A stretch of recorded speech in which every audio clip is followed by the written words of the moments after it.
brewing here in Middle Tennessee. Oh, yeah. Day 28 for me, my Noom, is day 28, July 23rd, 2020. My weight didn't move today. My activity that I do every day now is walk around 2,500 steps, go swim for 40-45 minutes at about a moderate pace, and I'm going to be tracking my swimming better now that I have a little wearable. I don't wear watches. I don't. You know why I don't wear watches? Because they have got me in so much trouble with my amazing and beautiful best friend in all the world, known as my wife. I have a set amount of time it takes me to get ready and get out of the house every day. Due to the pandemic, I don't get out of the house, but in the past, 23 minutes is exactly what I needed to get up, get showered, fed, dressed, out the door. And that is not stopping for anything. No conversations of any kind. Just boom, boom, boom, get everything done. What the watch did to me was get me in marital trouble.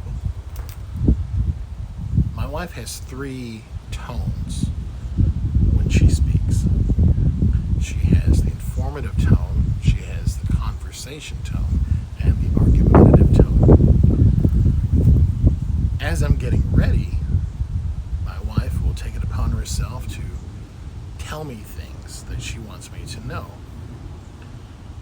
And if it's the informational tone, I can hear it as I'm going in and out of rooms getting ready.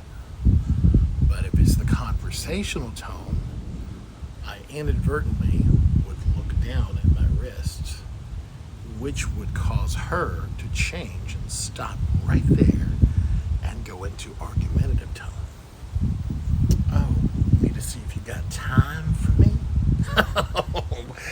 Bring it on. So then that argument would last longer than 23 minutes, and I would be late to work.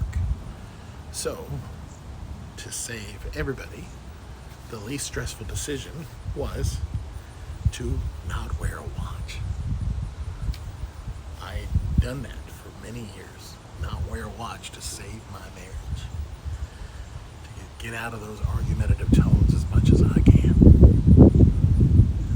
But now, I want to track how I swim. What am I really doing in that pool? Now we'll know. Now we'll know. Here's an idea. When we screw up on this diet, first off, it's not the diet. It's not a diet. People call it a journey. I don't like the word journey. I like the band. The band was good. Not the word. It's like it's overused. I use the word passion because it is my passion. This is a passion for me. How about let's use the word path for this instance? Our entire lives, to get to this point where we decide to use a program such as Noom, that means we've had this path, and this path has created what we see. For me, it created a 463.7 pound man. I'd say this path is pretty toxic. So, instead of the diet idea, my passion is actually a different path. So this path has intentional thinking, making good decisions for food, for exercise, for movement. This path didn't care. This path was like, Taco Bell 3 times a day, maybe 5. 5th meal, let's do that. This path, very toxic. This path is like, well, you can have Taco Bell if you really wanted to. But let's plan for it one day. And let's not do the meal you used to order, because that would be your entire daily caloric limit and then some. What's your favorite Taco Bell item that you would tell people in public? Buy that and savor that. That's this path.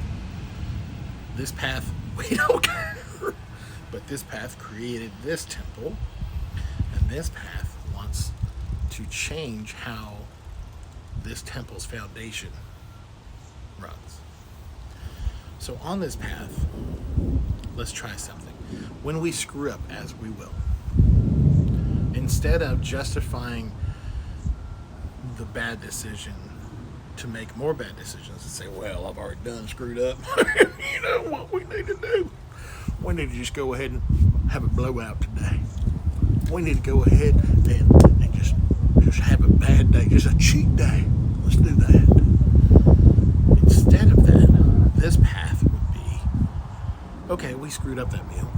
All right, let's step back and punt and do better the next snack, the next meal, and so on. Don't wait till the next morning. What if you tripped in your kitchen and your hand landed on the stove where your spouse had just taken a pot off of there so it's still hot, and you burn your hand? Well, you know what we ought to do?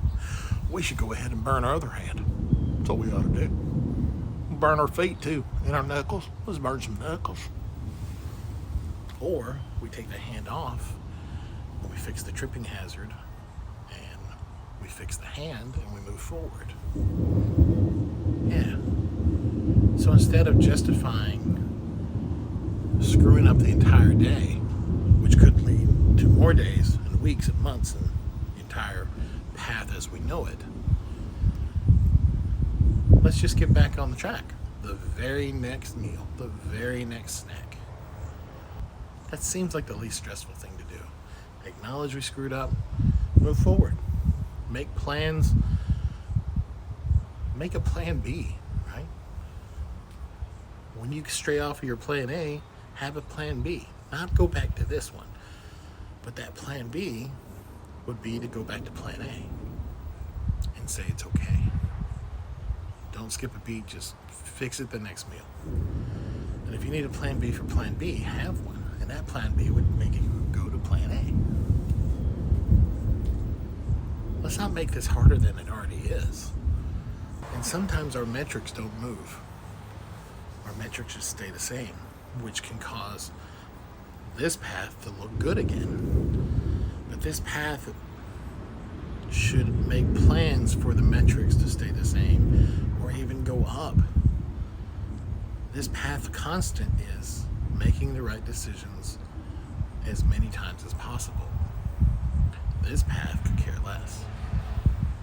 The fun thing about this path, the more adversity you face on this path with people watching, and the more you stay on this path, people are going to wonder why. And they're going to want to be on this path with you. They're going to go, what is going on? He's trying this diet and it's not working. He's not losing weight, but he's happy.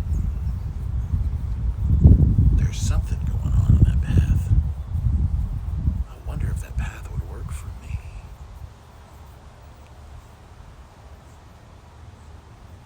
Yeah. As many obstacles that are on this path, if we make room for them to appear, we can address them as they come up, understanding that the prize that's on the other side of those obstacles is so worth it. And it's not about the weight loss, it's about being healthy.